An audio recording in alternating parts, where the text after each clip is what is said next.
اب آپ اس مبارک سلسلے کا تیسرا حلقہ سماعت فرمائیں۔ اللہ تبارک و تعالیٰ نے فرمایا، اللہ کے نبی کو پتہ لگا، اللہ نے فرمایا کہ وَلِلَّهِ خَزَائِنُ السَّمَاوَاتِ وَالْأَرْضِ وَلَكِنَّ الْمُنَافِقِينَ لَا يَفْقَهُونَ۔ یہ بدبخت میرے نبی اور صحابہ پہ خرچ کر رہے ہیں، یہ پاگل نہیں جانتے کہ خزائن السماوات والارض تو میرے پاس ہے، میں اپنے نبی اور اپنے صحابہ کو نہیں دے سکتا، یہ ان کے خرچے میں زندہ ہے میرے نبی کے ساتھ۔ تو یعنی جب عبداللہ ابن ابی نے یعنی کہا کہ ہم عزت والے ہیں اور صحابہ نعوذ باللہ جو ہیں ذلت والے ہیں، اللہ نے فرمایا نا للہ العزت ولرسولہ وللمؤمنین، عزت اللہ کے لیے ہے، اللہ کے رسول کے لیے ہے اور ایمان والوں کے لیے، تمہارے لیے نہیں۔ اور خدا کی شان دیکھیں کہ یہ بھی پھر صحابی کی قربانی ہے کہ اس کا بیٹا جو ہے وہ پکا مسلمان ہے اور صحابی ہے۔ اس نے کیا کیا جناب، جب مدینے سے واپس مدینے میں پہنچے وہ اپنے دروازے کے باہر تلوار لے کے کھڑا ہو گیا۔ عبداللہ ابن ابی جب آیا اس نے دیکھا کہ بیٹا تلوار لے کے کھڑا ہے، اس نے سمجھا کہ شاید باپ کے استقبال کے لیے کھڑا ہے، کبھی جناب باہر سے آ رہے ہیں تو خوشی کر رہا ہے۔ جب قریب آیا اس نے کہا ٹھہر جاؤ۔ کیا مطلب؟ انہوں نے کہا ٹھہرو، خبردار اگر آگے قدم بڑھایا۔ کیا بات کیا ہے؟ اس نے کہا بات کیا ہے؟ تم نے کہا ہے کہ حضور پاک اور ان کے صحابہ جو ہیں وہ ذلیل ہیں اور تم عزت والے ہو۔ خدا کی قسم ہے یہ میرے ہاتھ میں تلوار ہے، یہ نہ سمجھنا کہ میں بیٹا ہوں تم باپ ہو۔ اپنی زبان سے کہو کہ میں ذلیل ہوں اور حضور اور صحابہ عزت والے ہیں، ورنہ اس گھر کے جانے سے پہلے گردن اڑا دوں گا تمہاری۔ ان کو بھی 14ویں صدی کے مولوی نے سکھایا تھا لڑو، نہیں ٹھنڈے غور کیا کریں اللہ کے قرآن پر، یہ نہیں کہ پڑھا اور کان سے ادھر نکل گیا۔ کہ قرآن شریف تو اپنا وہ ہمارا ایک شاگرد تھا، اس کو ہم نے بھیجا ایک جگہ تراویح پڑھانے کے لیے۔ اچھا مجھے پتا نہیں تھا کہ بیچارے کو منزل نہیں آتی، مجھے کیا پتا، ہم تو بس سنتے ہیں بھی حافظ ہے پڑھ رہا ہے، تو اب حافظ جو تقسیم بھی فلاں مسجد میں فلاں تراویح پڑھائے گا، فلاں میں فلاں، اس کو اپنے وہاں بھیج دیا۔ تو 2-4 دن کے بعد مجھے ویسے خیال آ گیا، یعنی یہ نہیں کہ مجھے پتہ شتا مجھے کوئی نہیں تھا۔ میں نے اس سے پوچھا، اس کا نام قادر بخش تھا، مر گیا بیچارہ، اللہ اس قبر پہ رحمت فرمائے۔ تو اس کے بچپن کی بات ہے، بعد میں تو بیچارہ ٹھیک ہو گیا۔ تو میں نے بلایا قادر بخش، میں نے کہا کہ بھئی وہ وہاں جاتے ہیں تراویح پڑھانے کا؟ جی استاد آپ نے فرمایا پڑھا رہے ہیں۔ میں نے کہا کتنی منزل پڑھ لی ہے؟ انہوں نے کہا جی یہ تو مجھے پتہ نہیں، رہتا میں قرآن کے اندر ہوں، یہ میں نہیں بتا سکتا کہ میں نے پڑھا کتنا ہے۔ یہ کیا مطلب؟ میں نے کہا یار یہ تو مجھے بات سمجھ نہیں آئی کہ رہتا میں قرآن کے اندر ہوں اور یہ نہیں بتا سکتا۔ بھی اللہ کے بندے آدھا پارا پڑھتے ہو، پارا پڑھتے ہو، 3 راتیں گزر گئی 3 پارے۔ اس نے کہا حضرت یہ آپ میں نہیں بتا سکتا نا، پڑھتا میں قرآن رہتا ہوں، یہ نہیں مجھے پتا کہ پہلا پڑھ رہا ہوں، 5واں پڑھ رہا ہوں، 10واں پڑھ رہا ہوں، 26واں پڑھ رہا ہوں، رہتا قرآن میں ہوں میں۔ قرآن شریف سے باہر نہیں جاتا تاکہ ان کی نماز خراب نہ ہو، لیکن یہ نہیں بتا سکتا۔ پھر مجھے ان کے استاد سے انہوں نے کہا حضرت اس کو آپ نے کہاں بھیجا، اس کو بیچارے کچھ منزل آتی نہیں تھی، یہ کیا پڑھتا ہو؟ تو ٹھیک کہہ رہا ہے، غریب پہلے رکوع میں کچھ پڑھتا ہوگا، دوسرے رکوع میں کچھ پڑھتا ہوگا، تیسری رکعت میں غریب کچھ پڑھتا ہوگا۔ تو یہ بھی نہ کیا کریں نا کہ آپ بھی قرآن تو پڑھتے رہیں اور بس یہ ہم ہیں تو قرآن کے اندر، لیکن سمجھنے کی ضرورت نہیں ہے۔ اب دیکھیں کہ عبداللہ ابن ابی کے بیٹے کو کس نے حکم دیا ہے کہ تلوار لے کے کھڑے جاؤ اور باپ کی گردن کاٹ دو۔ 14ویں صدی کا مولوی تو ابھی پیدا ہی نہیں ہوا تھا۔ اس نے کہا کہ کچھ عقل کر، اس نے کہا میں نہیں جانتا، باپ ہونے کو نہیں جانتا۔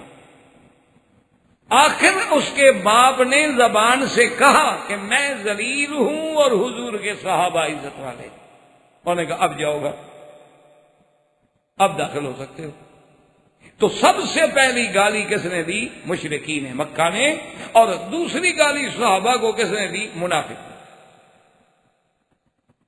منافقین مدینہ۔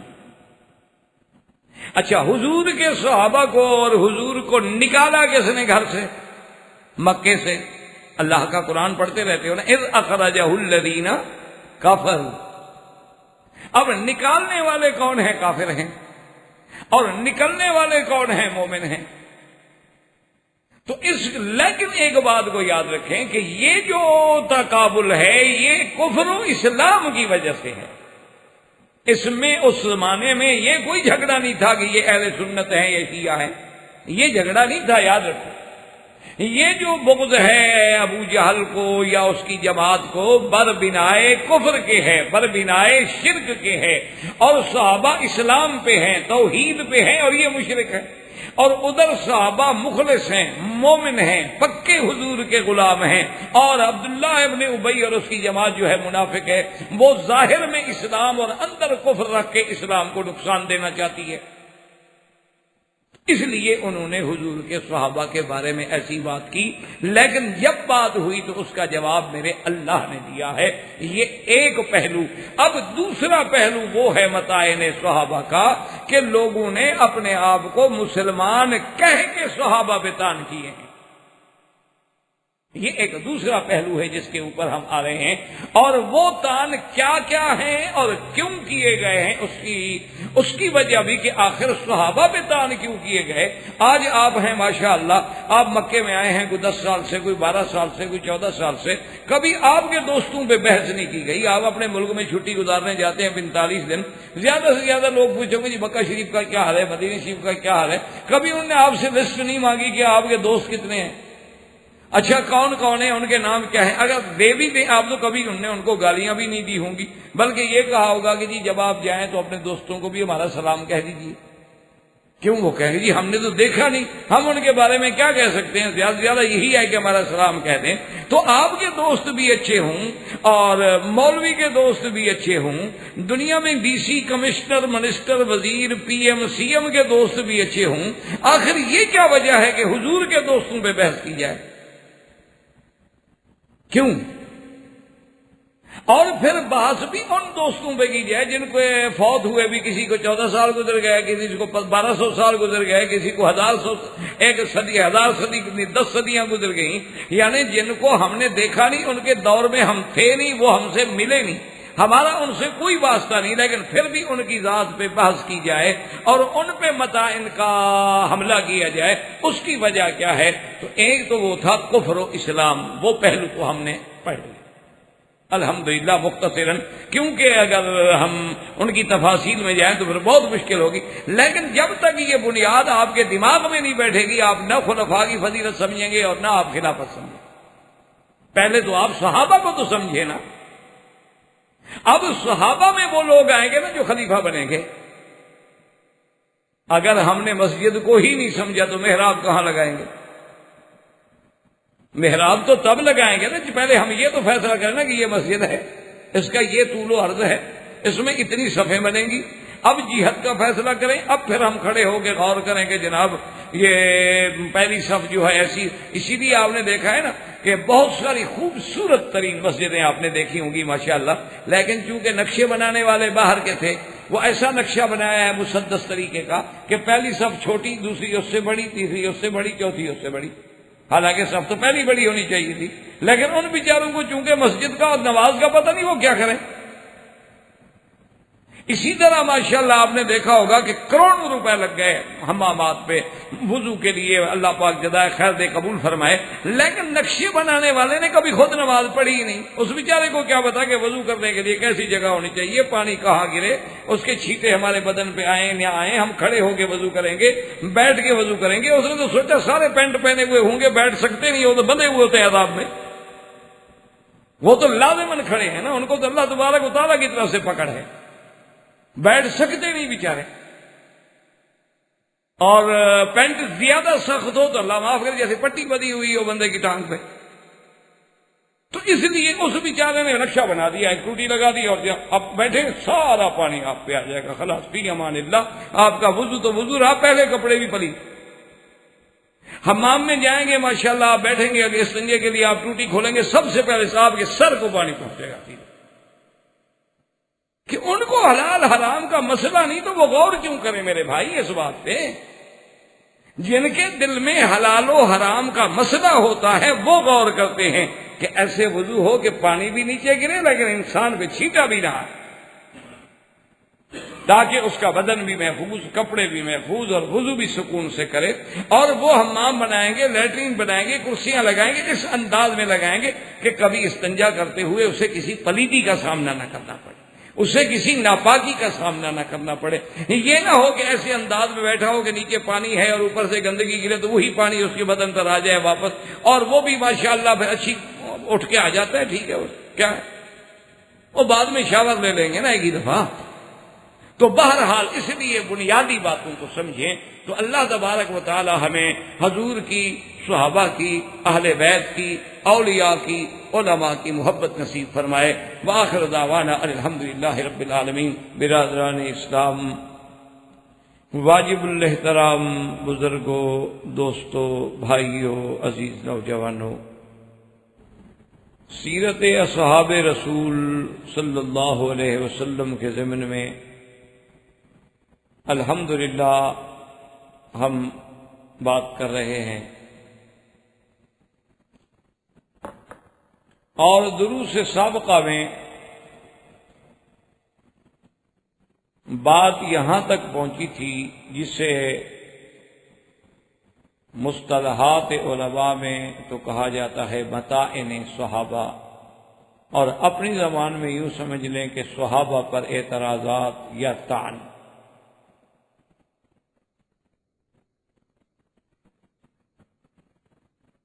اسی ضمن میں آپ کو یاد ہوگا میں نے عرض کیا تھا کہ سب سے اول تو صحابہ کی مخالفت جو ہے وہ مکہ مکرمہ کی زندگی میں مشرکین نے کی، حتیٰ کہ صحابہ پہ ظلم و ستم کے پہاڑ توڑے گئے، پھر ان کو ہجرت کرنی پڑی. اللہ کے رسول کے حکم سے انہوں نے حبشہ کی طرف ہجرت کی. پھر ان مظالم سے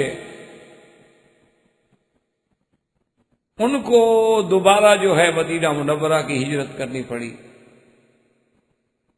جس کے بارے میں اللہ کے قرآن نے بھی خود ذکر فرمایا ہے کہ بِأَنَّهُمْ أُخْرِجُوا مِنْ دِيَارِهِمْ وَأُوذُوا فِي سَبِيلِي، جن کو ان کے گھروں سے نکالا گیا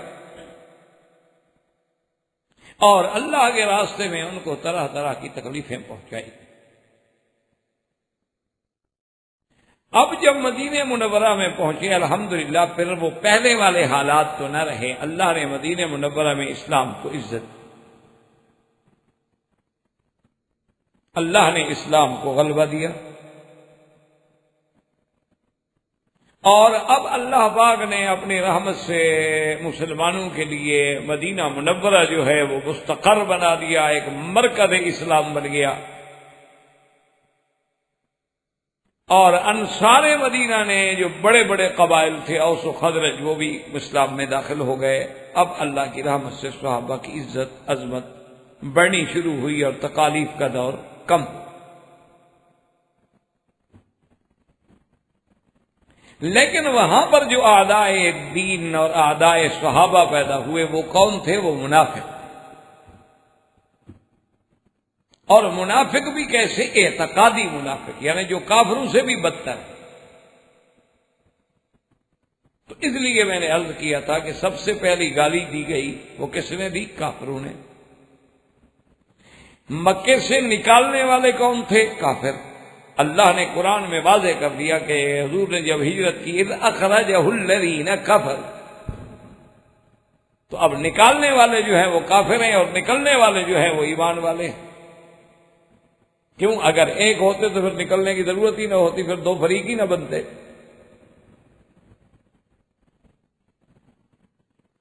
تو اب جب مدینہ منورہ کی زندگی میں اللہ نے کو صحابہ کو عزت دی، عظمت دی، تو یہاں پھر سب سے پہلی دشمنی کس نے شروع کی؟ منافقین نے. اور پہلی گالی جو مشرکین نے دی تھی وہ کیا تھا؟ آپ نے الحمدللہ درس سابق میں پڑھا تھا. انہوں نے کہا تھا نؤمن کما آمن السفہاء، یہ تو بے وقوف ہے. تو اس کا جواب اللہ نے عرش سے دیا تھا، الا انہم هم السفہاء، صحابہ کو بے وقوف کہنے والے خود بے عقل. اور دوسرا صحابہ کے خلاف جو سب ہوا یا گالی دی گئی وہ منافقین مدینہ، یہودیوں میں سے عبداللہ ابن ابی اور اس کی پارٹی نے. ان نے کہا کہ جب لوگ ہم مدینے چلے جائیں لا تنفقوا علی من عند رسول اللہ حتی ينفضوا، جو اللہ کے نبی کے ساتھ ہے وہ کون ہے؟ صحابہ. ان پہ اب خرچ نہ کرو، ان کی مدد نہ کرو. جب تم ان کا خرچ بند کر دو گے یہ بھاگ جائیں.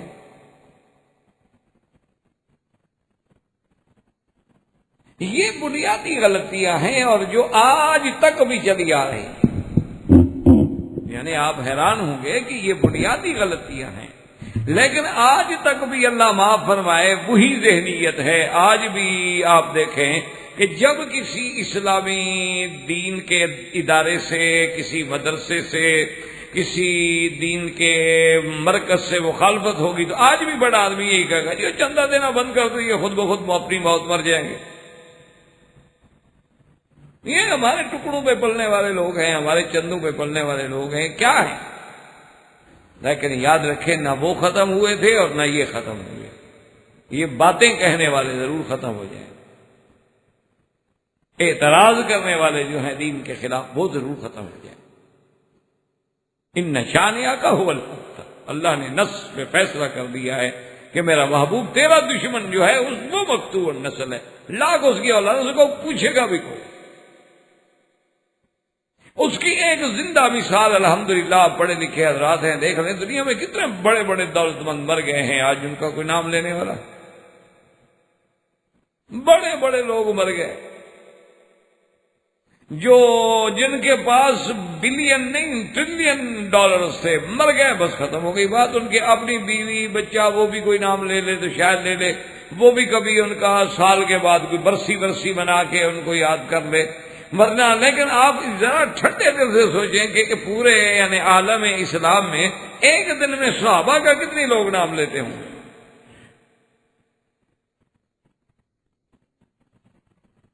کوئی ہے آج ابو جہل کا نام لے؟ اگر لے بھی تو کیا کہے گا؟ لعنت اللہ ہے. لیکن بلال کا نام لینے والے کتنا ہے؟ کیا رشتہ داری ہے آپ کی ان سے؟ کیا قرابت ہے؟ وہ حبشے کے رہنے والے 1400 سال پہلے مسلمان ہوئے تھے اور پھر اپنا دور گزار کے فوت بھی ہو گئے. تو لیکن آج بھی ہر آدمی کہے گا حضرت بلال رضی اللہ تعالیٰ عنہ، سیدنا بلال رضی اللہ تعالیٰ عنہ. اور جب بھی صحابی کا نام لے گا کہے گا رضی اللہ تعالیٰ عنہ، رضی اللہ تعالیٰ عنہ. تو آخر وجہ کیا ہے؟ تو سب سے اب دیکھیں کہ دوسری گالی کس نے دی تھی؟ منافقون نے، کہ ان پہ خرچ نہ کرو حتی ینفضوا.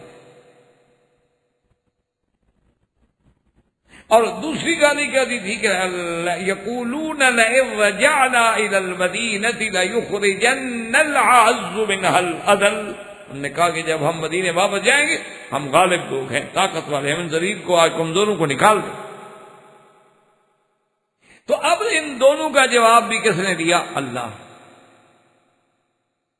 جب انہوں نے کہا کہ ان پہ خرچ نہ کرو، اللہ نے فرمایا للہ خزائن السماوات والارض. یہ بے وقوف کیا کہہ رہے ہیں کہ صحابہ پہ یہ خرچ نہیں کریں گے تو صحابہ حضور کو چھوڑ کے بھاگ جائیں گے. ان کو پتہ نہیں کہ خزائن سماوات والارض جو ہے وہ تو اللہ کے ہیں. اور جب انہوں نے کہا کہ لَيُخْرِجَنَّ الْعَزُّ مِنْهَا الْأَذَلَّ، ہم عزت والے، ہم ان کمزوروں کو نکال، اس کا جواب بھی اللہ نے دیا للہ العزت وللمؤمنین. تم کہاں عزت والے؟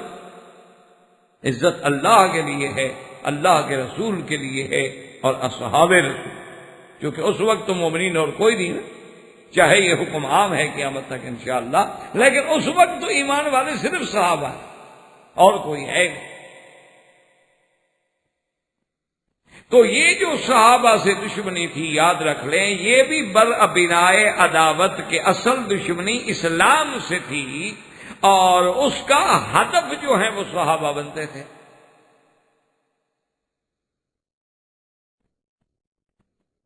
یہ کفر کی مخالفت، اس کو اسی لیے میں نے کہا تھا کہ خلط مبحث نہ ہو، اس کو اپنے ذہن میں الگ بٹھا لیں، سوچ لیں، تاکہ باتیں جو ہیں ذہن میں بیٹھ جائیں.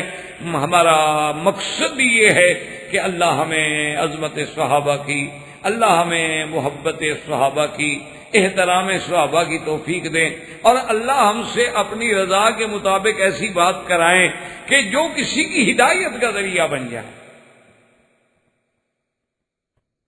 اب اس کے بعد اگلا دور دیکھیں کہ پھر ایسا دور آ گیا کہ اللہ نے صحابہ کو اتنی عزت دی کہ اب جزیرہ عرب سارا کا سارا جو ہے وہ مسلمان ہو گیا،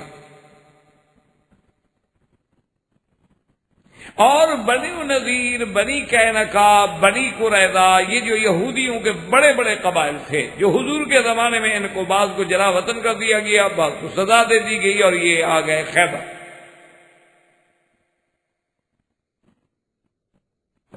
اور اس کے بعد پھر حضور صلی اللہ علیہ وسلم نے یہ بھی ارشاد فرمایا تھا کہ اخرج الیہود والنصارى عن جزیرۃ العرب، ان کو تو جزیرہ عرب سے نکال، صرف مکہ مدینے سے نہیں بلکہ ان کو تو جزیرہ عرب، جزیرہ اسلام سے نکال دو۔ اب جزیرہ عرب میں ایک دین رہے گا، دین اسلام، نہ اس میں کسی مشرک کے لیے کوئی عزت ہے اور نہ کسی یہودی کے لیے کوئی عزت۔ تو سیدنا عمر کے زمانے میں آ کے انشاءاللہ تفاصیل تو ہم سیرت عمر میں پڑھیں گے اللہ کی رحمت سے۔ ان کے زمانے میں جب اللہ نے انہیں طاقت دی تو انہوں نے ان کو وہاں بدر سے بھی اخلاق کر دیا، اور یہ پھر جو تھے وہاں سے شام کی طرف لوٹ آئے، اور بعض لوگ جو تھے مختلف علاقوں میں تقسیم ہو گئے۔ اب اسلام کو اللہ نے عزت دی، اور اسلام یدخلون فی دین اللہ افواجا، فوجوں کی فوجیں اسلام میں داخل ہونی شروع۔ اسلام بڑھتا گیا، اسلام کا سورج چڑھتا گیا، صحابہ کی عظمت کا مقام جو تھا وہ بلند سے بلند تر ہوتا گیا، اور اللہ نے صحابہ کو یعنی وہ مقام عطا فرما دیا کہ انسان تو کیا چیز ہوتے ہیں، ہواؤں پہ حکومت کرنے لگے، دریاؤں پہ حکومت کرنے لگے، جنگلی جانوروں پہ حکومت کرنے لگے۔ اصحاب رسول، صحیح روایات میں ہے کہ حضرت سفینہ، ان کا لقب تھا سفینہ، صحابی ہیں میرے مدنی پاک صلی اللہ علیہ وسلم کے رضی اللہ تعالی عنہ وارضاہ۔ تو بعض علماء نے فرمایا کہ ان کو اس لیے کہا جاتا تھا کہ وہ بڑے ماشاءاللہ بہادر اور قوی آدمی تھے، اور ساتھیوں کی بڑی مدد کرنے والے تھے۔ تو جب سفر میں کوئی ساتھی تھک جاتا تو اس کو کہتے بھی تم بھی اپنا سامان مجھے دے دو، تو اس کا سامان بھی آپ اٹھا لیتے، اور کوئی ساتھی تھک جاتا اس کو کہتے تم بھی اپنی گٹھڑی مجھے دے دو۔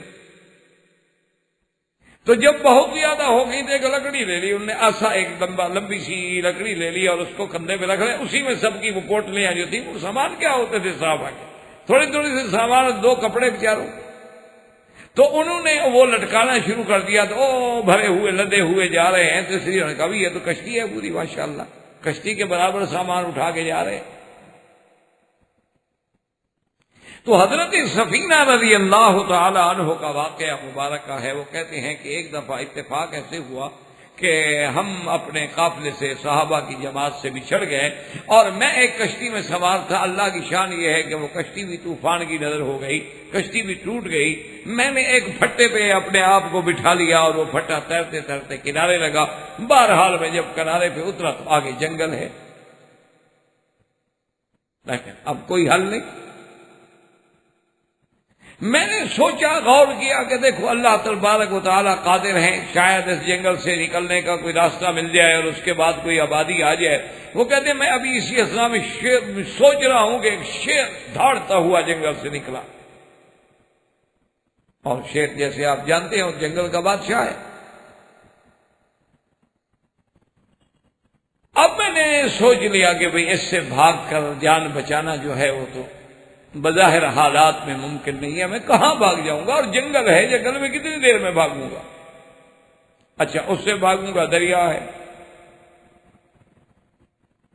تو مجھے اور تو کوئی چیز سمجھ نہ آئی، میں کھڑا ہو گیا، اور جب وہ شیر میرے قریب آیا تو میں نے کہا کہ دیکھو خبردار، سوچ لینا مجھے حملہ کرنے سے پہلے، انا خادم رسول اللہ صلی اللہ علیہ وسلم، میں تو محمد مدنی کا صحابی ہوں اور حضور کا خادم ہوں۔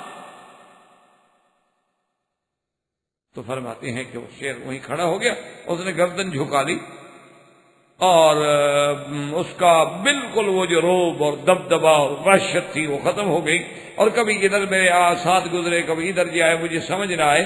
آخر میں نے اندازہ لگایا کہ یہ اپنے حرکات سے مجھے یہ کہتا ہے کہ میرے ساتھ چلو،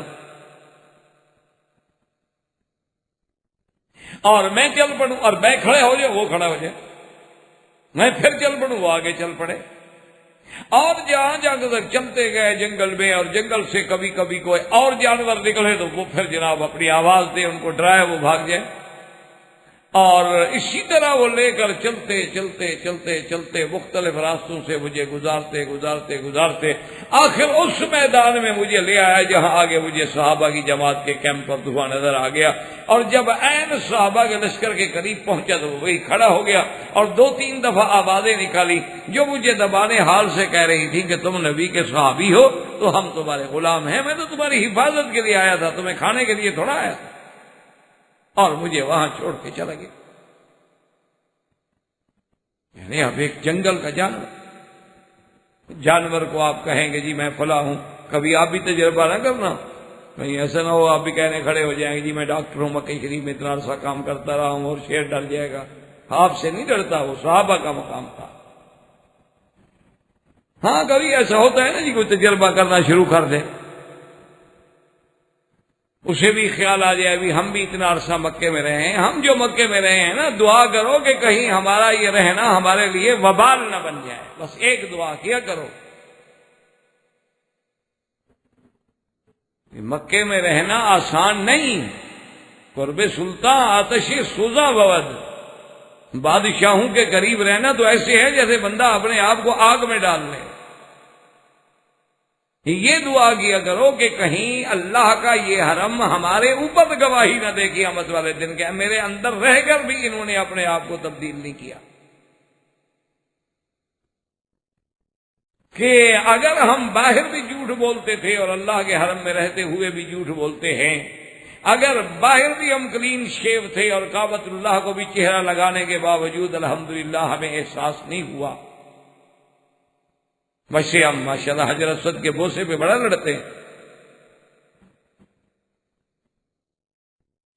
اور باہر بھی ہم جھوٹ بولتے تھے اور یہاں بھی رہتے ہوئے اگر ہم جھوٹ بولتے ہیں، باہر بھی ماشاءاللہ ہم غیر لڑکیوں سے گپ شپ کر لیتے تھے اور یہاں حرم میں مکے میں رہتے ہوئے بھی ہم کر لیتے ہیں، باہر بھی ہم غیر کی لڑکیوں کو فلرٹ کرتے تھے اور یہاں رہتے ہوئے بھی ہم کرتے ہیں، باہر رہتے ہوئے بھی ہم جناب فلم دیکھتے تھے اور یہاں ماشاءاللہ بڑے محفوظ طریقے سے اپنے گھر میں بیوی بچوں کو ساتھ بٹھا کے انجوائے کرتے ہیں، تو اس رہنے کا کیا فائدہ ہے جی؟ مجھے فرمائیں۔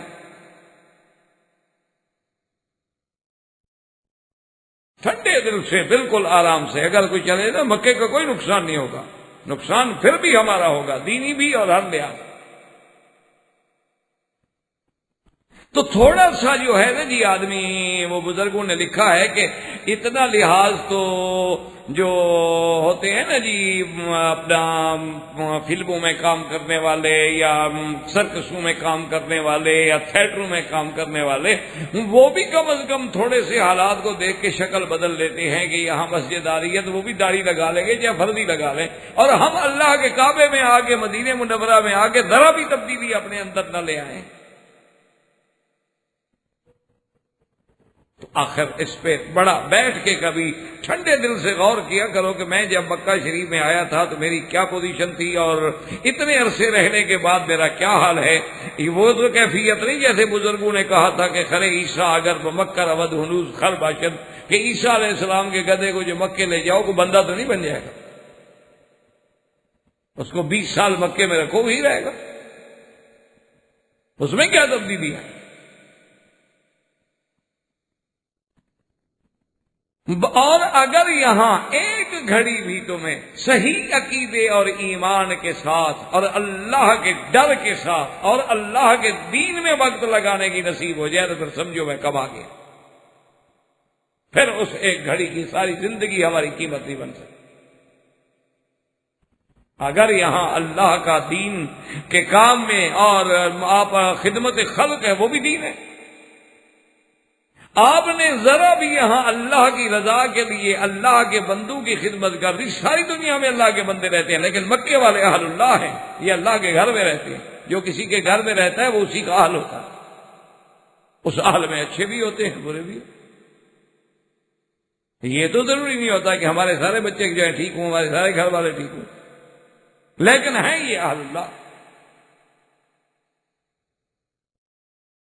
تو اس لیے میرے عزیز بہرحال آپ یہ تجربہ کبھی نہ کرنا. میں نے اس لیے اتنی لمبی چوڑی تمہید بات دی ہے کہ کہیں فکر آ جائے تمہیں بھی اتنا عرصہ جو رہے ہیں ہم بھی اپنی کوئی پیری فقیری دکھا لیں، تو یہ ہماری پیری فقیریاں کام نہیں آئیں گی. وہ تو مقام صحابہ تھا رضوان اللہ علیہم اجمعین. اب ہمارا تو حال یہ ہے کہ جتنے پرانے ہو جاؤ نا واپس اپنے ملک میں جاؤ، لوگوں نے ملنا ہی چھوڑ دیا ہے.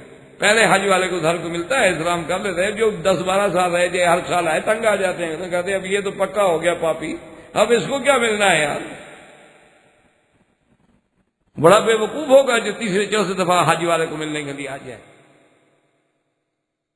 آپ تجربہ کریں. آپ پہلی دفعہ جب آئے تھے، جب گئے تھے، کتنے لوگ ملنے آئے تھے؟ اب ذرا اوسط نکال لیں، ہر سال کی ایک ڈاٹا بنا لیں اور ہر سال کی پرسنٹیج نکالتے جائیں گے. پہلے ہمیں کتنے لوگ ملتے تھے، اور میں جب آیا تھا میں کتنے طواف کرتا تھا ہفتے میں، اب میرا کیا حال ہے؟ ماشاءاللہ بگڑ رہا ہوں یا بن رہا ہوں؟ ذرا تھوڑا سا حاسبو قبل ان تحاسبو، اللہ کے حساب کرنے سے پہلے ذرا اپنا حساب کر دیا. اور اللہ وہ حساب کا دن جو ہے وہ تو ہمیں دعا کریں ہم سب کو اور تمام مسلمانوں کو بغیر حساب کے ہی بخش دیں. جہنم بھرنے کے لیے اس کے پاس اور بھی تو بڑی مخلوقات ہیں نا، ہم اس کے عاجز بندے ہیں، ہمیں تو معاف ہی کرتے ہیں. تو اب جناب سمجھیں کہ جنگل کا شیر ہے لیکن اس پہ صحابی کا مقام. اسی طرح ایک دفعہ صحابہ کے ایک لشکر نے ایک جگہ جا کے پڑاؤ. جب پڑاؤ کیا تو اس علاقے کی آبادی کے لوگ جو تھے وہ کچھ بھاگتے ہوئے آئے. انہوں نے پوچھا کہ من تم کون ہو تم بھائی؟ انہوں نے کہا صحاب محمد صلی اللہ علیہ وسلم، ہم تو حضور کے صحابہ ہیں. انہوں نے کہا اللہ کے بندے، بہرحال جو تم جو بھی ہو، یہ ساتھ جو جنگل ہے انتہائی خطرناک ہے. اس میں تمام دنیا کے خطرناک اور موذی جانور ہیں، چیتے ہیں، بگیاڑ ہیں اور شیر ہیں. ہم تو عصر کے بعد یہاں سے نہیں گزرتے، اور تم یہاں رات گزارنے کی سوچ رہے ہو. مہربانی کر رہے یا تو یہاں سے دور چلے جاؤ، اور یا مختلف جگہوں پہ آگ جلا کے بندوں کی ڈیوٹی لگاؤ اور پہرا لگاؤ تاکہ رات کو کوئی جانور تمہیں نقصان نہ پہنچائے. انہوں نے کہا آپ نے ہمیں بتا دیا ہے، جزاکم اللہ خیر، اللہ خوش رکھے. ہم تھکے ہوئے ہیں، ہم میں اتنی ہمت نہیں ہے. وہ چلے گئے تو ایک صحابی جو ان کے گورنر تھے، امیر تھے، وہ کھڑے ہو گئے اور انہوں نے کہا جنگل کے جانوروں سے کہ جنگل کے جانوروں، تم بھی اللہ کی مخلوق اور ہم بھی اللہ کی مخلوق، لیکن نحن اصحاب محمد، ہم حضور کے صحابہ اور ہم تھکے ہوئے ہیں، ابھی ہم نے آرام کرنا ہے، خبردار جو ہمیں نقصان پہنچایا.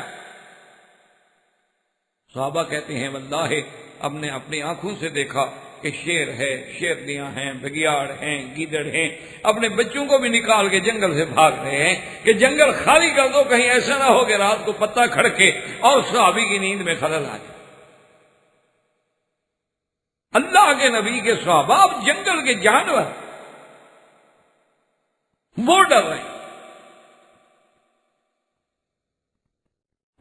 اور جانور کے علاوہ یعنی واقعات کتابوں میں سیر میں موجود ہیں کہ سیدنا عمر بیٹھے تھے، ایک آدمی نے کہا کہ جی وہ تو آگ آ گئی. انہوں نے کہا آگ آ گئی کیا مطلب؟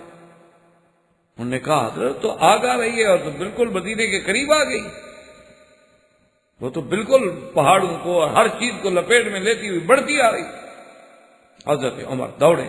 اب بھی آپ کو جب اللہ مدینہ منورہ لے جائے انشاءاللہ تو ایئرپورٹ سے آگے اسی سڑک کو لے کر آگے چلے جائیں گے 10-20 کلومیٹر کے قریب، 10 کلومیٹر زیادہ سے زیادہ، تو آپ کو بالکل وہ سیاہ پہاڑ آگ سے جلے ہوئے وہ جگہ جو ہے بالکل واقعتاً محفوظ آج بھی موجود ہے، نظر آ جائے گی.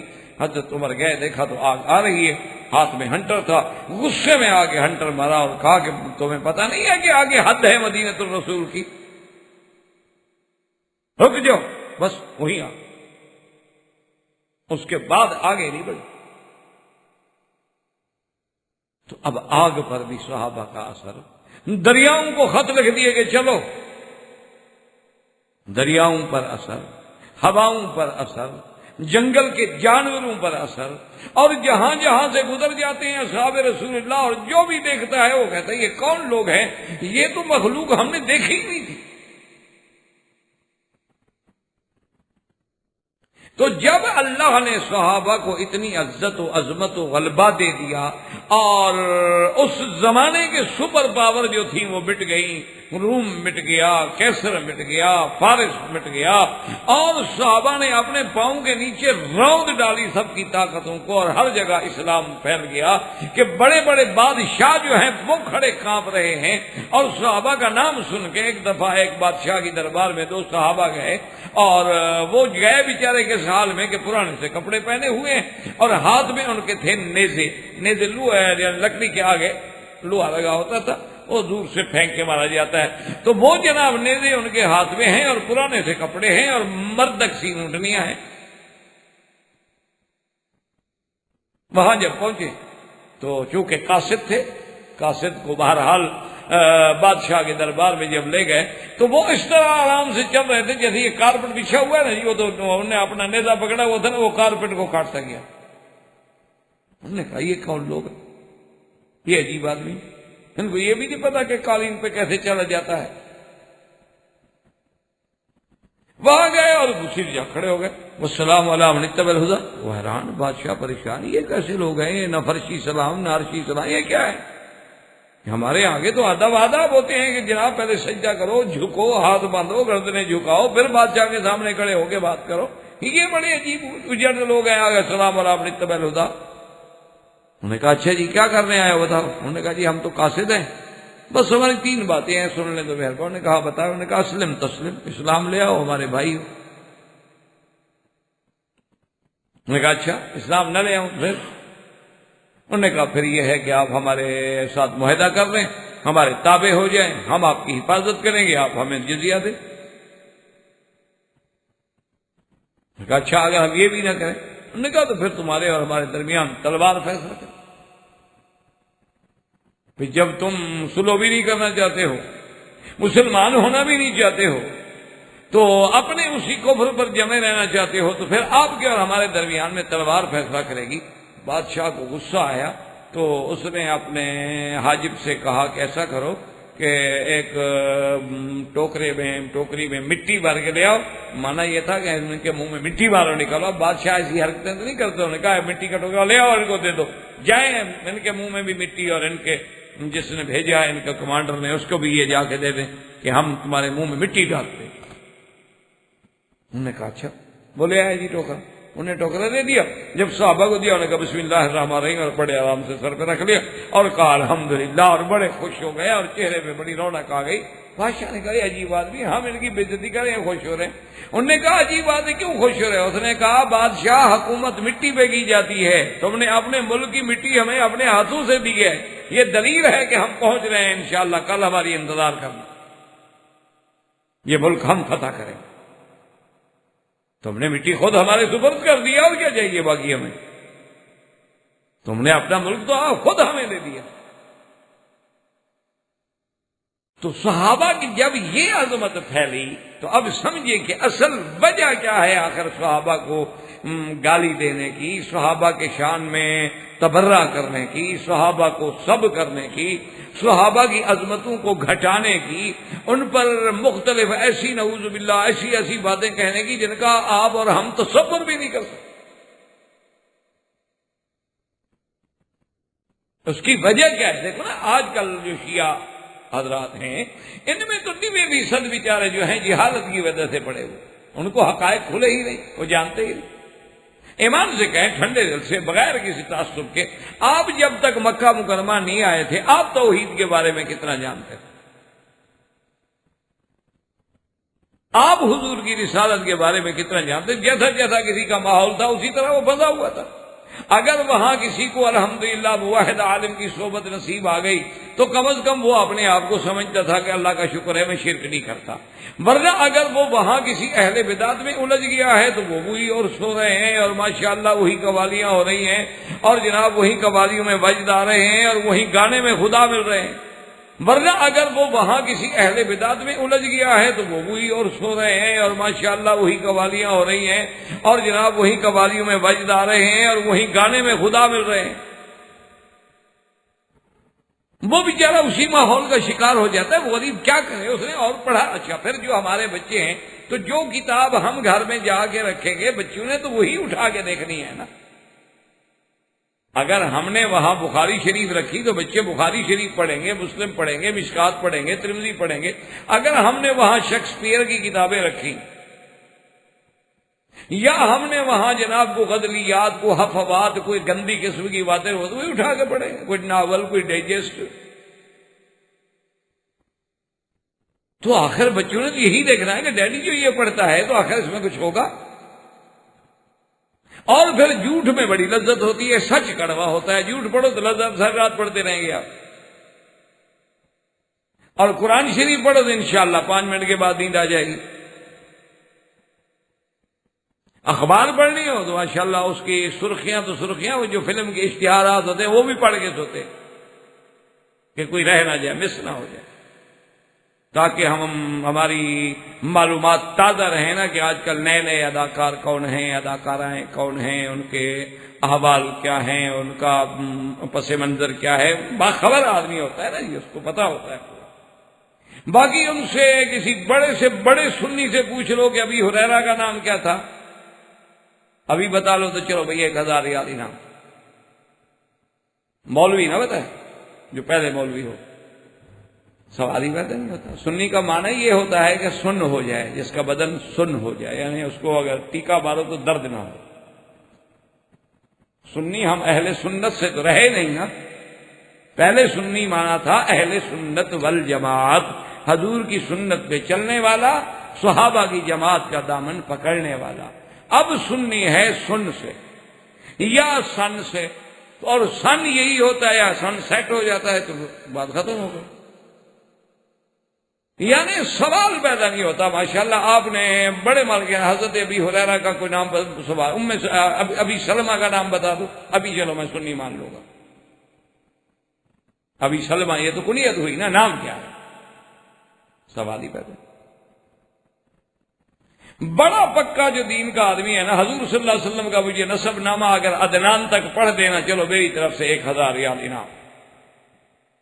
یعنی حضور صلی اللہ علیہ وسلم کا شجرہ نسب جو ہے کہ سیدنا محمد رسول اللہ محمد ابن عبداللہ ابن عبد المطلب ابن ہاشم ابن عبد مناف ابن قصی ابن کلاب ابن مرہ، اتنے تک تو میں نے پڑھ دیا، جب عدنان تک آپ پڑھ دیں 1000 ریال بطور خاص انعام، اور وہ بھی مولوی کی جیب سے۔ قیامت کی نشانی ہے، مولوی 1000 ریال نکالے جو لینے والے ہو۔ یہ علامات قیامت میں سے ہے نا کہ مولوی کسی کو دیتے۔ بہرحال میرے کہنے کا مقصد یہ ہے میرے عزیز کہ ماحول ہے۔ اب جن لوگوں نے بیچارے حضرات ان اہل روافض کے گھر میں پیدا ہوئے، اثنا عشری کے گھر میں پیدا ہوئے، یا شش امامی کے گھر میں پیدا ہوئے، یا آغا خانیوں کے گھر میں پیدا ہوئے، یا اس کے بعد اسماعیلیوں کے گھر میں پیدا ہوئے، یا کسانیوں کے گھر میں پیدا ہوئے، یا غلات جو ہے تیجانیوں کے گھر میں پیدا ہوئے، ان کو کیا پتا ہے؟ وہ جو انہوں نے سنا جو پڑھا اسی ماحول میں رنگے ہوئے ہیں۔ وہ تو غریب اندھیرے میں، اور ہم نے مقابلے کر لیے ہیں۔ جب مقابل ہو جاؤ، تقابل آ جائے تو پھر تو مخالف بات سننے کے لیے تیار ہی نہیں ہوتی۔ تو اب سوچیں سمجھیں کہ وجہ یہ تھی کہ جب ورنہ صحابہ کی دشمنی کا کیا معنی میرے بھائی؟ 1400 سال گزر گئے، 1200 سال گزر گئے، صحابہ فوت ہو گئے، وہ اپنے اپنے مقام پہ دفن ہو گئے، رضی اللہ عنہم ورضوا عنہ، اور ہم اب بھی ان کو ستا رہے ہیں، گالیاں دے رہے ہیں، تبرہ کر رہے ہیں، سب کر رہے ہیں، اور ہر سال باقاعدہ جلوس نکال کے گالیاں دیتے ہیں۔ وجہ کوئی سوچو، اس پہ غور کریں، وجہ کیا ہے؟ باقاعدہ جلوس نکال کے، جلسے کر کے، مجلسیں پڑھ کے، اور جو آدمی نعوذ باللہ جتنا زیادہ تبرہ کرنے والا ہوگا وہ ان کے نزدیک زیادہ قابل قبول ہوگا اور زیادہ انعام و اکرام کا مستحق ہوگا۔ ایسی کوئی آپ نے دنیا میں سنا ہے کہ کسی کو گالیاں دو اور گالیاں دینے والے کو اچھا سمجھا جائے؟ اس کی وجہ یہ ہے، بات کو سمجھو، کہ جب اسلام اتنا عظمت اوپر چلی گئی صحابہ کے دور میں، اور یہ ساری ترقی کب ہوئی؟ دور صحابہ میں، خلفائے راشدین کے زمانے میں، کہ تقریباً 44 لاکھ مربع میل پہ اسلام کا پرچم لہرا گیا، اور جہاں جہاں صحابہ گزرتے گئے وہاں وہاں اسلام زیادہ داخل ہوتا گیا۔ یعنی تاریخ اٹھا کے دیکھیں، 7 صحابہ کا ملتا ہے کہ وہ چائنا میں گئے ہیں اس دور میں، 7 صحابہ گئے۔ آج بھی وہاں کروڑوں مسلمان، لاکھوں مسلمان موجود ہیں۔ یہ پورے عالم میں جو دین پھیلا ہے نا، ٹھنڈے دل سے سوچیں، آپ نے، ہم نے تو نہیں پھیلایا نا میرے بھائی۔ ہمیں تو الحمدللہ دین اسلام، اللہ کا قرآن، اللہ کے دین کے بارے میں معلومات بڑے منظم طریقے سے، محفوظ طریقے سے گھروں میں مل گیا بغیر کسی محنت کے۔ ہم تو پیدا ہوئے قرآن موجود، ہم تو پیدا ہوئے تو ہمارے کانوں میں ماشاءاللہ آذان آ گئی، اللہ اکبر اللہ اکبر۔ ہم تو ماشاءاللہ تھوڑا سا بولنا سیکھے، ذرا سا بولنا سیکھے تو ہمیں جناب بسم اللہ، اللہ کا نام ہمیں آ گیا، اور ہم ذرا سیکھے تو لا الہ الا اللہ محمد الرسول اللہ آ گیا۔ لیکن مجھے یہ بتائیں کہ پورے عالم میں، پوری دنیا میں اللہ کے قرآن کو، اللہ کے دین کو، سرکار دو عالم صلی اللہ علیہ وسلم کے فرامین کو پہنچانے والے کون تھے؟ اصحاب رسول اللہ۔ تو وہ یہودی جن کو حضور نے نکالا تھا مدینہ منورہ سے خیبر، اور صحابہ نے نکالا خیبر سے، پھر ان کو جزیرہ عرب سے نکالا، ان کو باہر کیا، انہوں نے فیصلہ کر لیا کہ اب صحابہ سے یا مسلمانوں سے ٹکر لینا جو ہے وہ تو مشکل، اب ان کے ساتھ ٹکرا کے مقابلے پہ جنگ نہیں کر سکتے ہم، تو اب ہم کیا کریں؟ انہوں نے کہا اب یہ کریں کہ ہم خود مسلمان ہو جائیں، مسلمان بن کے ان کے اندر داخل ہونے کے بعد فتنے پیدا کریں، کیونکہ اب ان سے لڑائی مشکل۔ یہ تو شیر ڈرتے ہیں، جنگل ڈرتا ہے، ہوائیں ڈرتی ہیں، فضائیں ڈرتی ہیں، سمندر ڈرتے ہیں، اور اسی لیے اپنا اقبال کہتا تھا نا کہ دریائے دجلہ بھی پہچانتا ہے ہم کو، بر تو بر ہیں، بحر میں بھی دوڑا دیے گھوڑے ہم نے۔ یہ کیا تھا کہ بات کیا تھی کہ نہ روم و ایران سے دبے چند بے تربیت اونٹوں کے چرانے والے۔ اس زمانے میں روم امپائر اور جناب فارس، ان کی تو تہذیب تھی نا، پھر تہذیب مصر آئی۔ یہ سب سے پہلے مہذب جو ہیں یہ سمجھے جاتے تھے، ان کی تہذیبوں کا دنیا میں ریکارڈ ہے۔ لیکن صحابہ نے تو جناب وہ بیچارے جنگل میں رہنے والے اور اونٹ چرانے والے، اونٹ کا دودھ پینے والے، اور روم و فارس کو لتاڑ کے رکھ دیا۔ تو اب دشمن نے ایک چال چلی، انہوں نے کہا اب ان سے مقابلہ نہیں ہو سکتا، اب ان کا مقابلہ کرنے کے لیے اور اس دین عربی اور دین مدنی کو نقصان پہنچانے کے لیے ایک ہی حل ہے کہ مسلمان بن کے ان کے اندر داخل ہو جاؤ، اور ان کو اعتماد میں لینے کے بعد پھر آہستہ آہستہ فتنے پیدا کرو۔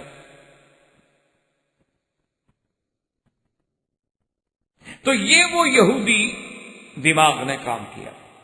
اسی لیے ایک انگریز پڑھا آدمی ہے، اسکالر ہے، اس نے ایک کتاب لکھی جس کا مجھے انگریزی بھی تو پورا ابھی نام یاد نہیں آتا، تو ترجمہ اس کا بہرحال یہ تھا کہ یہ شیعیت یا رافضیت کیا ہے؟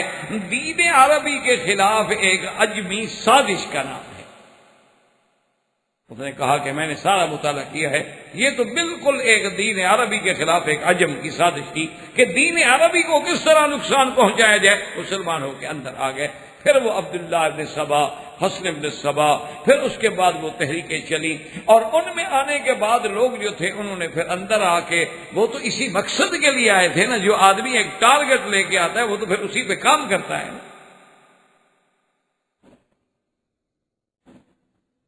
ایک آدمی دیکھے نا جی اب یہاں آتا ہے، وہ دماغ میں سوچ کے آتا ہے یار اللہ کا شکر ہے، اللہ نے مجھے مکے اور مدینے کی نوکری کا ایک چانس دے دیا ہے، تو میں وہاں جا کے دین سیکھوں۔ اب اس کے دماغ میں یہ بات کیڑا پہلے سے موجود ہے. یہاں آنے کے بعد انشاءاللہ وہ کبھی حرم جائے گا، کبھی قاری کے پاس جائے گا، کبھی مسجد میں جائے گا، کبھی کتاب اٹھائے گا، کبھی کسی سے مسئلہ پوچھے گا، کبھی وہ چیزیں لے کے آئے گا گھر میں، کتابی یا آڈیو ویڈیو، چونکہ آج کل تو سمیع بصری ہر قسم کی تعلیم آدمی حاصل کر سکتا ہے گھر میں بیٹھے ہوئے. یا وہ ویب سائٹ جو ہے انٹرنیٹ کی، وہ بھی وہی پوچھے گا جن کا مذہب سے تعلق. ایک دماغ میں پہلے وہ ذہن لے کے آیا، اسی پہ وہ کام کرے. یہ ایک ذہن لے کے آئے تھے کہ ہم نے صحابہ کو توڑنا. اچھا، اور صحابہ کو توڑنے میں یا صحابہ کے گالی دینے میں بھی فائدہ کیا ہوگا؟ ایک بات کو سمجھیں کہ بھی آخر صحابہ کی دشمنی جو انہوں نے شروع کر دی، تو اس کی وجہ یہ سمجھیں. ایک چونکہ یہ تفصیل تو پھر بہت ہی لمبی ہو جائے گی، ہم اس پہ تو پورے بھی نہیں اتر سکیں گے، لیکن مختصراً تاکہ آپ کے دماغ میں جب تک اصحاب رسول کا یہ سارا پس منظر نہیں آئے گا نا، تو اس وقت تک آپ کو پھر خلافت راشدہ سمجھنے کا یعنی صحیح ادراک نہیں. اس کی وجہ یہ ہے، یاد رکھو، کہ اب آپ کے خلاف خدا نہ خواستہ کسی کورٹ میں مقدمہ ہو تو آپ کا وکیل کیا کرتا ہے؟ وہ گواہوں پہ جرح کرتا ہے. آپ کے خلاف استغاثہ جو گواہ پیش کرے گا تو وہ کراس ایگزامینیشن میں ان پہ آگے جرح کرے گا. کیوں؟ کوشش کرے گا کہ کسی طرح گواہوں کو جھوٹا ثابت کرے، گواہوں کو توڑ دے. تو جب مقدمے کے گواہ جھوٹے ہو جائیں گے تو مقدمہ خود بخود ختم ہو جائے، کیونکہ مقدمے کی بنیاد ہے گواہوں پر. اور اگر گواہ ہی جھوٹے ثابت ہو جائیں تو مقدمہ کیا رہا جی؟ مقدمہ ختم ہو گیا. اب ذرا ٹھنڈے دل سے سوچیں کہ اس سارے مقدمہ اسلام کے گواہ کون ہیں؟ جب حضور نے کلمہ پڑھایا تو کون گواہ ہے؟ لا الہ الا اللہ محمد رسول اللہ، اس کا گواہ کون ہے؟ جب قرآن پاک اترا، حضور نے فرمایا جی پانی نہ ہو تیمم کر لو. تیمم کیسے کریں؟ گواہ کون ہے؟ صحابہ. اللہ کے نے حکم دیا اقیم الصلاۃ، حضور نماز قائم کرو، حضور نے نماز قائم فرمائی، صحابہ نے نماز پڑھی. اب نماز کے بارے میں گواہی دینے والا کون ہے؟ صحابی. زکوٰۃ کے مسئلے میں گواہی دینے والا کون ہے؟ صحابی. حضور کی معراج کی گواہی دینے والا کون ہے؟ صحابی. حضور کی ہجرت کی گواہی دینے والا کون ہے؟ صحابی. حضور کا غار ثور میں 3 راتیں گزارنے کی گواہی دینے والا کون ہے؟ صحابی. مدینہ منورہ میں پہنچنے کی گواہی دینے والا کون ہے؟ صحابی. اور اذان کی گواہی دینے والا کون ہے؟ صحابی. روزے کی گواہی دینے والا، حج، زکوٰۃ، عرفات، مینا، یعنی پورے دین اسلام کے الف سے لے کر یہ تک اللہ کا دین آیا میرے مدنی محمد مصطفیٰ پہ، لیکن اس کے گواہ کون ہیں؟ اصحاب رسول اللہ. تو جب گواہوں کو نعوذ باللہ ثابت کر دیا جائے کہ یہ جھوٹے تھے، یہ مرتد تھے، یہ تو مسلمان ہی نہیں تھے، یہ تو خصوص کے ساتھ اپنے مفادات کے لیے لگے ہوئے تھے، تو اسلام رہ گیا بس. جب صحابہ مجروح ہو گئے، جب گواہ مجروح ہو گئے، تو شان نزول تو اس بتانے والا تو صحابی ہے کہ بھئی یہ آیت کب اتری، کہاں اتری، کس حال میں اتری، کون بتائے گا؟ صحابی. اچھا جی مال غنیمت کے بارے میں کیا حکام ہیں، کون بتائیں گے؟ صحابہ. اچھا جی بدر کا واقعہ جو پیش آیا تو حضور پاک کہاں تھے، آپ نے کیا کیا دعائیں فرمائیں، لڑائی کیسے لڑی گئی، کہاں حضور کھڑے تھے، کہاں دشمن کھڑے تھے، دشمنوں کے کتنے مارے گئے، حضور کو کتنی کامیابی ملی، کون بتائے گا؟ صحابی. احد کے بارے میں پوچھو گے تو کون بتائے گا؟ صحابی. حنین کے بارے میں پوچھو گے تو کون بتائے گا؟ صحابی. رجم کے بارے میں پوچھو گے تو کون بتائے گا؟ صحابی. حدود کے بارے میں پوچھو گے تو کون؟ تو جب صحابہ کو مجروح کر دیں گے تو دین اسلام خود بخود ختم ہو جائے. ورنہ اس طرح وہ پاگل نہیں ہو گئے کہ صحابہ کے دشمن ہو گئے، 1200 سال پہلے صحابہ فوت ہو گئے، وہ آج بھی معاف نہیں کرتے. حالانکہ جو آدمی مر گیا دشمنی تو ختم ہو گئی. کوئی عقل مند آدمی مرنے کے بعد کسی سے دشمنی کرتا ہے؟ ہر آدمی یہ کہے گا کہ بھائی دیکھو دشمن تھا، مر گیا، اب ہماری اس کی کیا دشمنی. جب زندہ تھا مخالفت تھی، دشمنی تھی، عداوتیں تھیں، مرنے کے بعد دشمنی کا کوئی تصور ہی نہیں ہوتا ہے، لیکن صحابہ کو ان کے وفات کے بعد بھی ہم نہیں بخش رہے۔ تو وجہ یہ ہے اصل کہ یہ اصل دشمنی صحابہ سے نہیں، اصل دشمنی اسلام سے ہے، اور اسلام کے شہود اول کون ہیں؟ وہ صحابہ ہیں۔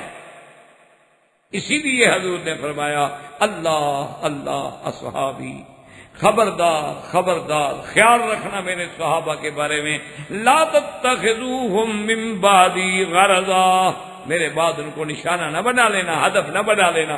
فمن احبہم فبحبی احبہم، جو ان سے محبت کرتا ہے وہ دراصل میری محبت کی وجہ سے کرتا ہے۔ کیوں؟ اصحاب محمد، اصل محبت حضور سے ہے، کیونکہ وہ حضور کے صحابہ ہیں، حضور کے غلام ہیں۔ اور فرمایا من ابغضہم فببغضی ابغضہم، اور جو صحابہ سے بغض رکھتا ہے وہ صحابہ سے نہیں، وہ دراصل میرے ساتھ بغض رکھتا ہے، وہ میرے دین کو ختم کرنا چاہتا ہے، کیونکہ دین کے گواہ جو ہیں وہ صحابہ۔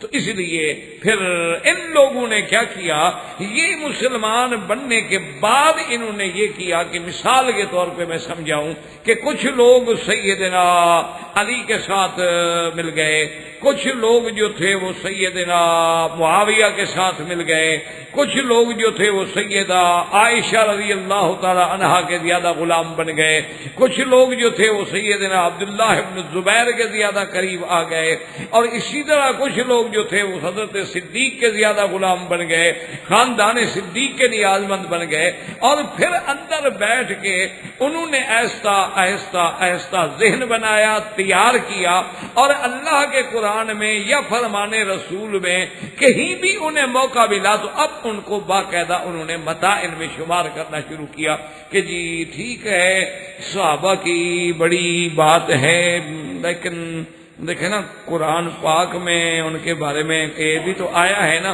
کہ سب سے پہلا تان جو صحابہ کو دیا گیا، انہوں نے کہا جی دیکھو اللہ کا قرآن ہے نا، اللہ خود قرآن میں فرما رہا ہے کہ وہ جنگ احد میں بھاگ گئے،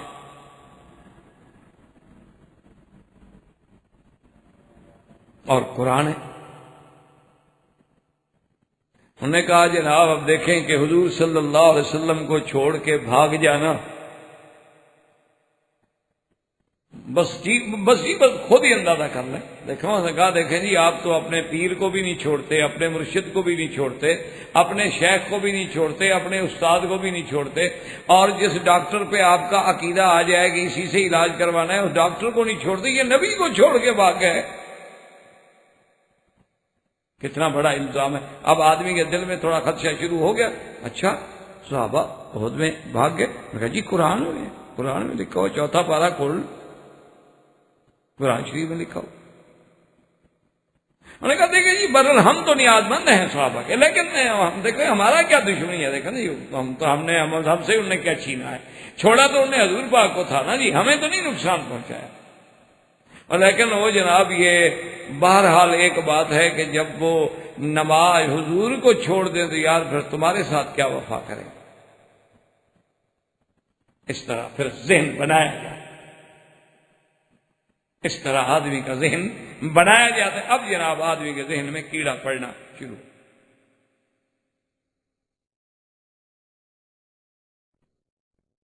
اب اصل حقیقت کیا ہے یہ یاد رکھیں کہ اللہ کے قرآن میں ہے واقعی صحابہ کے پاؤں اکھڑ گئے، واقعی صلی اللہ علیہ وسلم حضور صلی اللہ علیہ وسلم پہ ایک وقت آیا احد میں، لیکن بات کو سمجھو اب تاکہ اللہ کے دین کو سمجھنے کی کوشش کریں تو پھر ہی اب آ رہا۔ تو پہلی بات تو یہ سمجھیں کہ ایک ہے جنگ سے پہلے بھاگنا، یاد رکھو مسئلے کو سمجھو،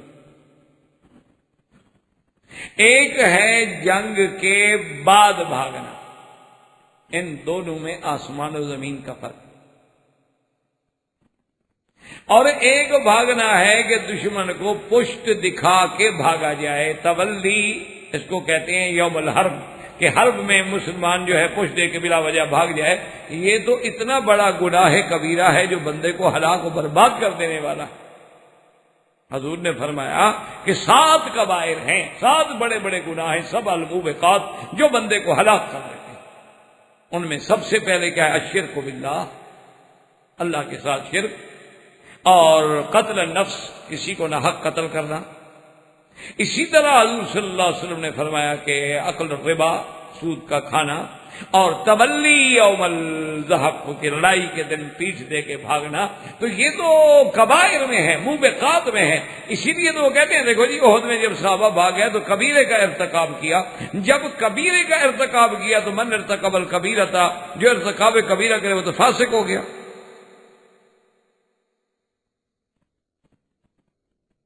اب سمجھیں بات کہ جنگ احد میں جب حضور صلی اللہ علیہ وسلم جانے لگے،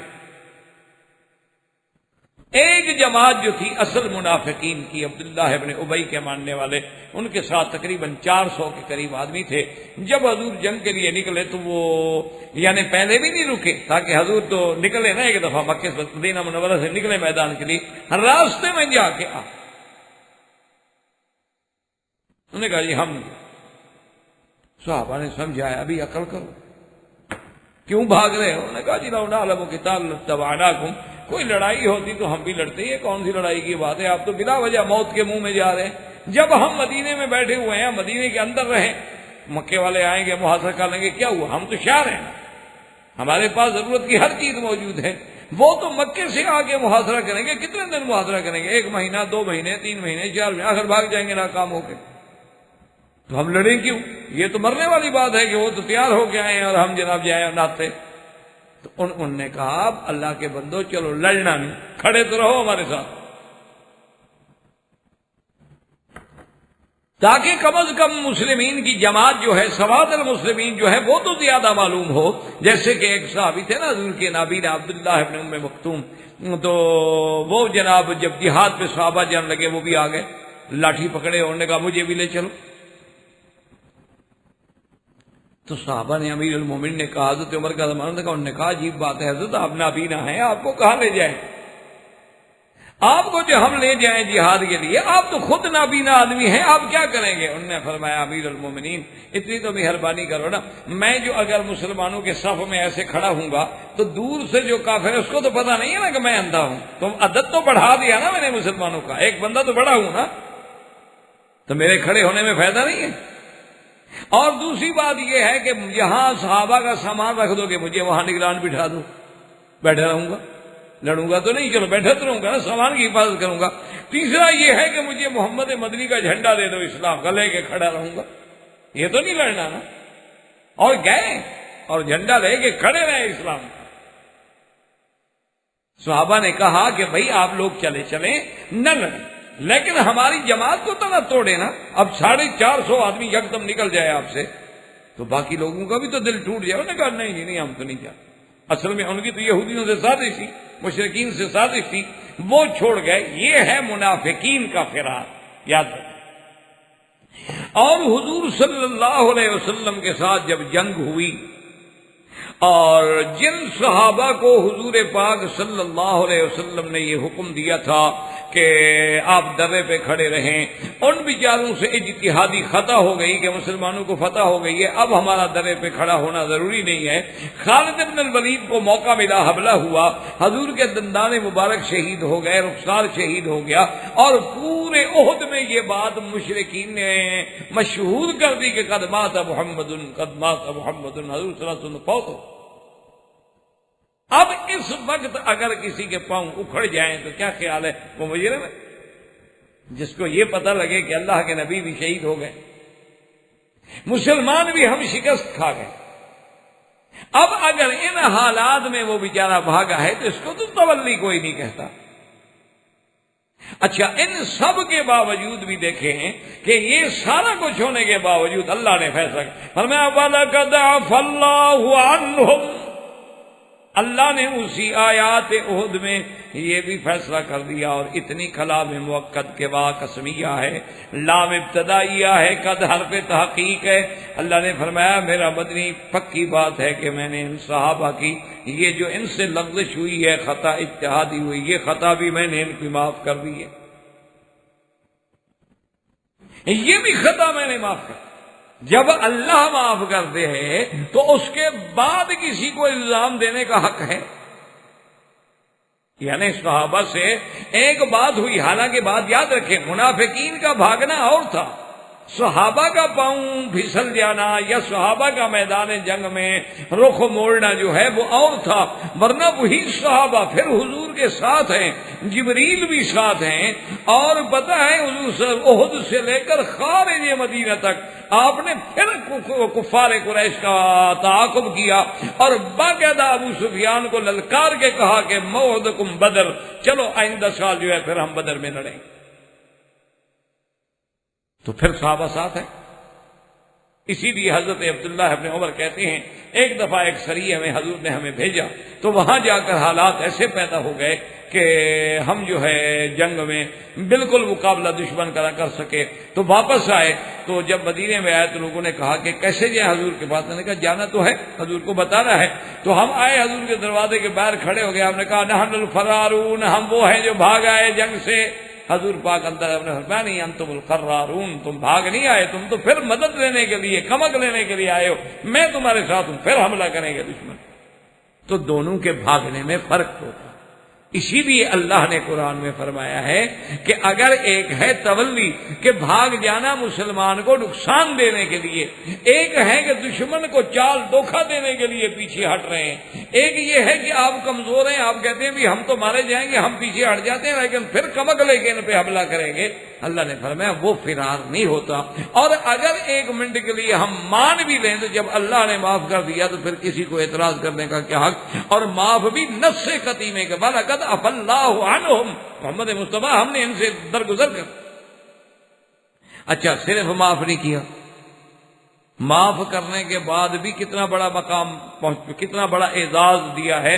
اللہ فرماتے ہیں وَشَاوِرْهُمْ فِي الْأَمْرِ فَإِذَا عَزَمْتَ فَتَوَكَّلْ عَلَى اللَّهِ۔ اللہ نے فرمایا میرا مدنی یہ تیرے پروانے، یہ مخلص، یہ سچے مومن جو ہیں، ان کی کسی غلطی سے اتنا ناراض نہ ہو جانا، آج کے بعد بھی جو کام کرنا ہو ان سے مشورہ کر کے کرنا ہے، ان کی رائے لینی ہے آپ نے۔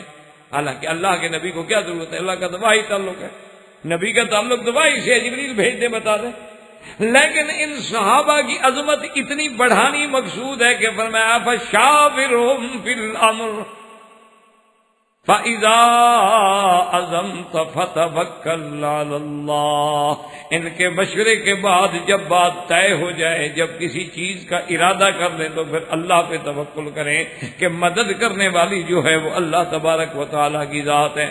اور اسی عہد میں دیکھیں جی کہ جب ابو سفیان للکار رہا ہے، ابو سفیان کھڑے ہو کے کہتا ہے کہ لَنَا الْعُزَّىٰ وَلَا عُزَّىٰ لَكُمْ، کہ آج ہمارا خدا عزا غالب آ گیا، آج ہم غالب آ گئے، تمہیں عزت نہیں ملی۔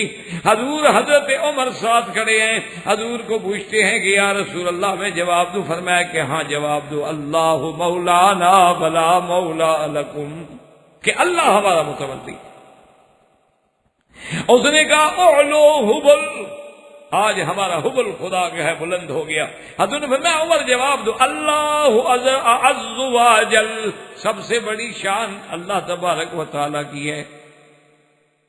تو اب حضرت عمر تو ساتھ کھڑے، وہ تو نہیں بھاگے، لیکن تم تو حضرت عمر کو بھی معاف نہیں کرتے، وہ تو کھڑے کھڑے جواب دیں۔ تو معلوم یہ ہوا کہ اصل ان کے بھاگنے کی غلطی نہیں، اصل یہ ہے کہ ہم نے کوئی نہ کوئی بات ڈھونڈ کے اصحاب رسول پہ الزام لگانا ہے تاکہ کسی طرح دلوں کے اندر صحابہ کے خلاف نفرت کا بیج بو سکیں۔ ورنہ آپ دیکھیں کہ اللہ تبارک و تعالیٰ نے کون سا لفظ ہے جو مدح صحابہ میں قرآن میں نہیں فرمایا؟ کہیں فرمایا اولئک ھم المؤمنون حقا، اور کہیں فرمایا اولئک ھم الصادقون، کہیں فرمایا میرا مدنی یہ پکے مومن، کہیں فرمایا یہ سچے اندر باہر سے سچے ہیں، اور کہیں اللہ تبارک و تعالی نے خود فرمایا کہ میرے محبوب اولئک الذین امتحن اللہ قلوبہم للتقوى، میرا مدنی ہم نے ان کے دلوں کو ماج کے دیکھ لیا ہے، یہ پکے متقی ہیں۔ اور کہیں اللہ تبارک و تعالیٰ فرماتی ہے یہ تو میرے مدنی کی کھیتی ہے، اس کھیتی کو بڑھتا دیکھ کے صرف کافروں کو تکلیف ہوتی ہے، لیغیظ بہم الکفار۔ اللہ تبارک و تعالیٰ کہیں فرماتی ہے کہ میرا مدنی یہ تیرے صحابہ جو ہیں والذین آمنوا وہاجروا وجاہدوا فی سبیل اللہ، جو ایمان لے آئے، جنہوں نے ہجرت کی، جنہوں نے جہاد کیا، والذین آووا ونصروا، اور جنہوں نے پھر ان کو پناہ دی اور ان کی مدد کی، اولئک ھم المؤمنون حقا لہم مغفرۃ ورزق کریم، یہ پکے مومن ہیں، ان کے لیے بخشش ہے، ان کے لیے جنت ہے۔ اور فرمایا والذین آمنوا من بعد وہاجروا وجاہدوا معکم فاولئک منکم، اور میرا مدنی وہ لوگ جنہوں نے جہاد تو کیا لیکن بعد میں، ہجرت تو کی لیکن بعد میں آپ کے ساتھ اس وقت نہ کر سکے، اللہ نے فرمایا میرا مدنی وہ بھی تم میں سے ہیں، وہ بھی تم میں سے ہیں، وہ بھی تمہارے صحابہ ہیں۔ اور کسی جگہ خدا کہتا ہے وَاعْلَمُوا أَنَّ فِيكُمْ رَسُولَ اللَّهِ لَوْ يُطِيعُكُمْ فِي كَثِيرٍ مِّنَ الْأَمْرِ لَعَنِتُّمْ وَلَكِنَّ اللَّهَ حَبَّبَ إِلَيْكُمُ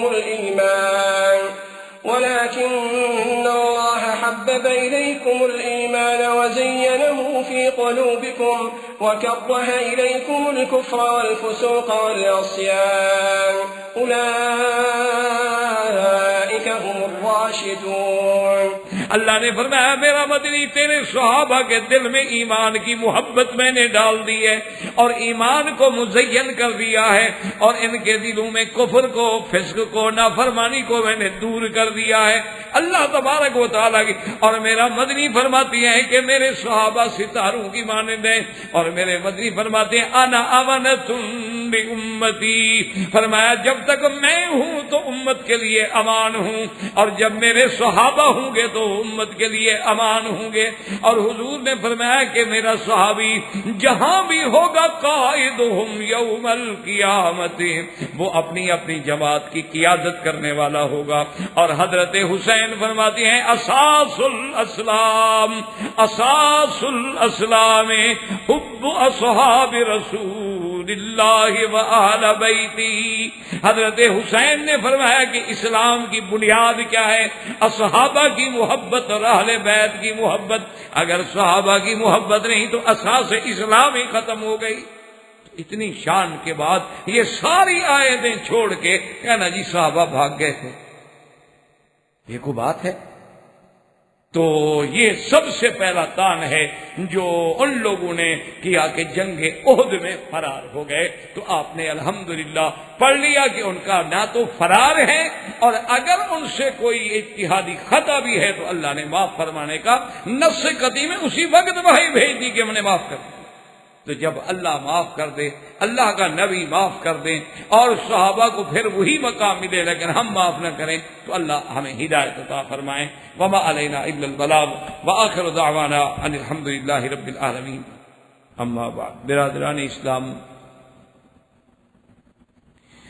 واجب الاحترام بزرگوں، دوستوں، بھائیوں، عزیز نوجوانوں، الحمدللہ کہ ہمارے دروس جو ہیں وہ عظمت اصحاب رسول صلی اللہ علیہ وسلم کے بارے میں اللہ کی توفیق سے جاری ہیں، اور انشاءاللہ اصل مقصود تو خلفائے راشدین کی سیرت، عظمت، منقبت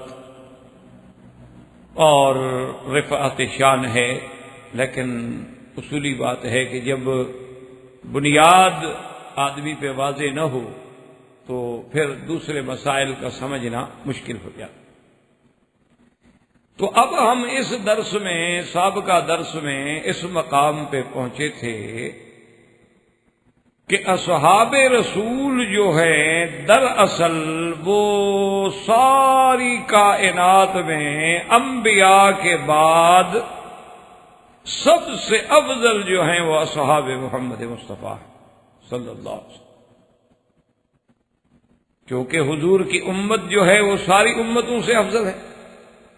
کنتم خیر امت اخرجت للناس، اور جب حضور کی امت خیر امت ہے تو اس امت کے سب سے پہلے خیر کون ہے؟ خیر القرون قرنی ثم الذین یلونہم ثم الذین یلونہم۔ حضور نے فرمایا پھر سب سے بہتر خیر کا جو زمانہ ہے سراپا وہ میرا دور اور میرے صحابہ کا دور ہے، ثم الذین یلونہم، او کما قال النبی صلی اللہ علیہ وسلم۔ ایک بات یہ ذہن میں رکھ لیں، اسی طرح اصحاب رسول کی فضیلت میں جس طرح اللہ نے تمام انبیاء کو اپنے اپنے زمانے میں چن لیا، اسی طرح اللہ نے میرے آقا محمد مصطفیٰ صلی اللہ علیہ وسلم کو بھی چن لیا، اور وہ چننا بھی اتنا یعنی عظیم ہے کہ فرمایا کہ ولد اسماعیل میں سے کنانا کو، پھر کنانا میں سے قریش کو، پھر قریش میں سے بنو ہاشم کو، پھر بنو ہاشم میں سے محمد الرسول اللہ صلی اللہ علیہ وسلم، یعنی کتنی کٹھالیاں گزری، کتنی یعنی چھلنیوں میں چھانا گیا کہ ساری کائنات میں سے تو ولد اسماعیل کو انتخاب کیا گیا، ولد اسماعیل میں سے کنانا کا انتخاب ہوا، پھر کنانا میں سے قریش کا انتخاب ہوا، قریش میں سے بنو ہاشم کا انتخاب ہوا، اور بنو ہاشم میں سے عبداللہ کے گھرانے کا انتخاب ہوا، اور محمد رسول اللہ صلی اللہ علیہ وسلم کی ذات پاک جو ہے پیدا کی گئی۔ اس لیے حضور فرماتے ان اللہ اصطفانی، مجھے اللہ نے چن لیا۔ اور جب چننے والا خدا ہو تو اس کی چنائی میں کوئی نقص ہو سکتا ہے؟ کیوں؟ اگر ہم کوئی چیز چنیں گے تو ہو سکتا ہے غلط ہو سکتا ہے ہم نے ایک مثلاً یہ ایک ڈبہ خریدا ہے، ہم نے اس کا ظاہری دیکھا ہو لیکن باطن نہ دیکھا ہو، ہم نے اس کا بظاہر رومال بھی دیکھا ہو لیکن یہ نہ ہمیں پتا ہو کہ یہ کتنی پلائی کا ہے، کیسے ہے، اور یہ جب ہم نکالیں گے تو بالکل علیحدہ علیحدہ نکلتا ہے، یا جڑے ہوئے تو نہیں ہوتے، خراب تو نہیں ہو جاتا، استعمال کے بعد اس کی کیا کیفیت ہے، اس میں کھردرا پن تو نہیں ہے، اس میں نفاست ہے، یہ سارے کوئی نہ کوئی نقص رہ جائے گا۔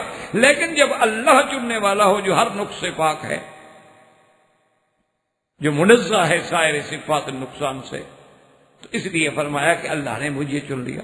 اب اس کے بعد جو ہمارا موضوع ہے، پھر اللہ نے حضور نے فرمایا کہ ثم اختار علی اصحابی، پھر اللہ نے میرے لیے میرے جو صحابہ بنائے نا، یہ بھی اللہ نے چن لیے کہ ان کو میرے صحابی بنائے، ان کو میرا دوست بنائے، اور فرمایا پھر میرے صحابہ میں سے پھر چن لیا، بعض کو میرا رشتہ دار بنا دیا، بعض کو میرا انصار بنا دیا، بعض کو میرا دوست بنا دیا۔